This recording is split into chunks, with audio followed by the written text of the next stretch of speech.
آج میں آپ کو ایک ایسی کہانی سنانے جا رہی ہوں کہ جس کو پڑھ کر دل خون کے آنسو رونے لگتا ہے۔ وہ ماں جو اتنی پیار و محبت سے اپنے بچوں کو پالتی ہے، بہت زیادہ قربانیاں دیتی ہے، لیکن بعض دفعہ ایسا ہوتا ہے کہ اللہ تعالیٰ کی طرف سے نصیب میں شاید لکھا ہی نہیں ہوتا کہ بچوں کی خوشیاں دیکھ سکے۔ تو اسی طرح کی ایک کہانی آج میں آپ کو سنانے جا رہی ہوں۔ ماں کے آنچل کی خوشبو۔ گاؤں کے ایک چھوٹے سے کچے مکان میں روشنی کی کمی، غربت کی نمی، لیکن محبت کی فراوانی تھی۔ یہ کہانی ہے زینب بی بی اور ان کے بیٹے حارث کی۔ ایک ایسی ماں کی جس نے اپنی خوشیاں، اپنے خواب، حتیٰ کہ اپنی صحت بھی اپنے بیٹے کی بہتر مستقبل پر قربان کر دی۔ زینب بی بی کے شوہر حارث کے پیدا ہونے سے پہلے ہی ایک حادثے میں انتقال کر گئے تھے۔ جوانی میں بیوہ ہو کر انہوں نے ماں اور باپ دونوں کا کردار نبھایا۔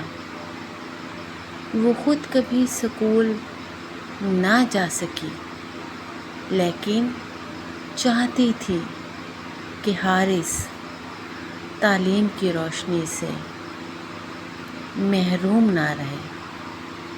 وہ روزانہ لوگوں کے کپڑے دھوتی، برتن مانجتی اور شام کو تھکی ہاری جب گھر آتی تو حارث کو اپنے پاس بٹھا کر پڑھائی کرواتی۔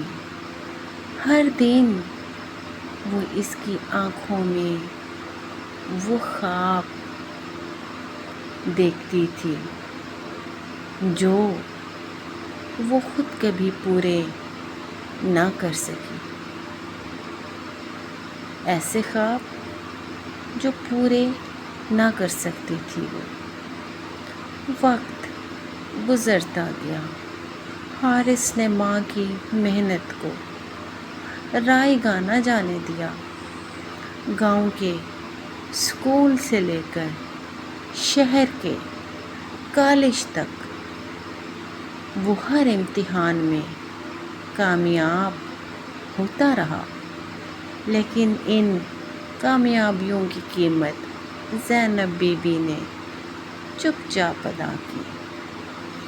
انہوں نے کبھی نئی چپل نہیں لی، 2 سال پرانی چادر کو بار بار سی کر پہنا، خود بھوکی رہی مگر حارث کی فیس کبھی لیٹ نہ ہونے دی۔ ایسی ہوتی ہے ماں۔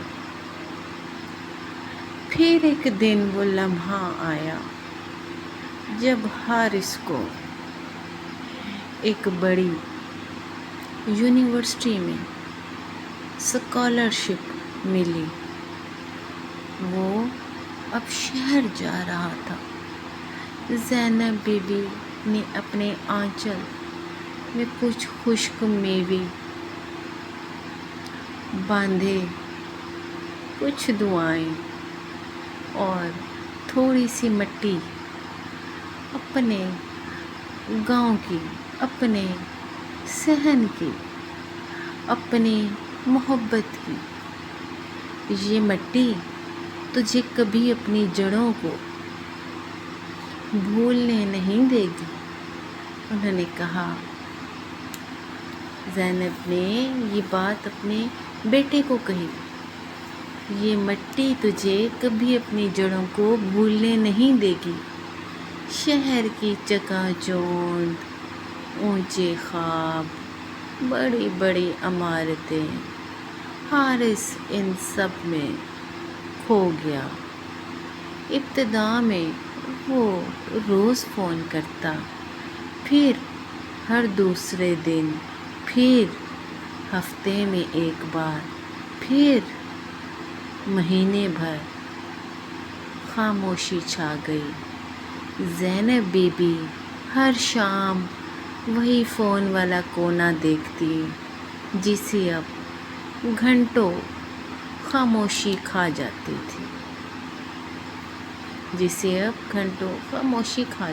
تھی، 5 سال بعد حارث ڈاکٹر بن کر واپس آیا۔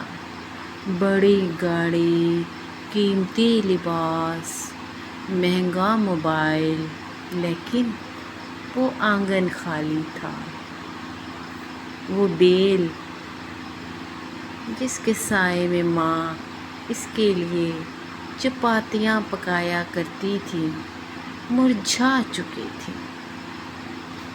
دروازے کے پاس وہ چٹائی جس پر ماں بیٹھ کر حارث کی تصویریں دیکھا کرتی تھی، گرد میں ڈھکی ہوئی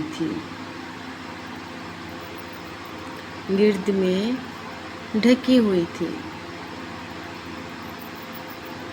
پڑوس کی دادی نے آنکھوں میں آنسو لیے اور کہا، بیٹا تیری ماں تو ہر روز کہتی تھی میرا حارث ضرور آئے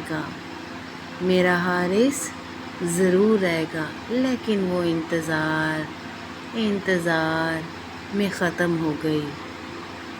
آخری دنوں میں وہ بار بار تیری بچپن کی قمیض سونگھتی تھی،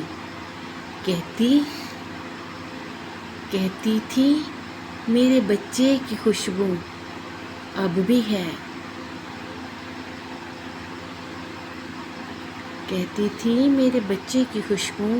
بھی ہے۔ حارث کے ہاتھ سے گاڑی کی چابی گر گئی، موبائل زمین پر ٹوٹ گیا، مگر جو دل ٹوٹا اس کا کوئی علاج نہ تھا۔ وہ اس کمرے میں داخل ہوا جہاں ایک پرانا آنچل رکھا تھا، ماں کا آنچل، جس میں کچھ سوکھے پھول، ایک پرانا خط اور وہ مٹی تھی جو اب بھی خوشبو دیتی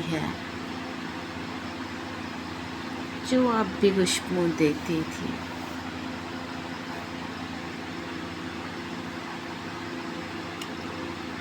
آخر میں بس اتنا کہوں گی، اس کہانی کے اختتام پر، کبھی کبھی ہم خوابوں کی دوڑ میں اتنا آگے نکل جاتے ہیں کہ جو خواب ہمیں خواب دیکھنے کا حوصلہ دیتے ہیں انہیں ہی پیچھے چھوڑ دیتے ہیں۔ وقت سب کچھ سکھا دیتا ہے، مگر جو پل واپس نہیں آتے وہ سب سے قیمتی ہوتے ہیں۔ تو اپنے پیاروں کی قدر کریں، اپنے پیاروں کو پیار دیں۔ ماں صرف رشتہ نہیں، وہ سایہ ہے جو اپنے آپ کو جلا کر ہمارے راستے روشن کرتی ہے۔ ماں جیسا کوئی رشتہ نہیں اس دنیا میں۔ یہ کہانی پڑھنے کے بعد آپ اپنی رائے سے کمنٹ سیکشن میں ضرور بتائیے گا کہ آپ کو اپنی ماں سے کتنا پیار ہے، کہ آپ بھی اپنی ماں سے دور ہیں۔ اگر اپنی ماں سے دور ہیں تو کیا آپ بھی اپنی ماں کو بھول چکے ہیں، یا آپ نے اپنی ماں کو یاد رکھا ہوا ہے؟ کہانی کیسی لگی مجھے اپنی رائے سے ضرور بتائیے گا۔ اللہ حافظ۔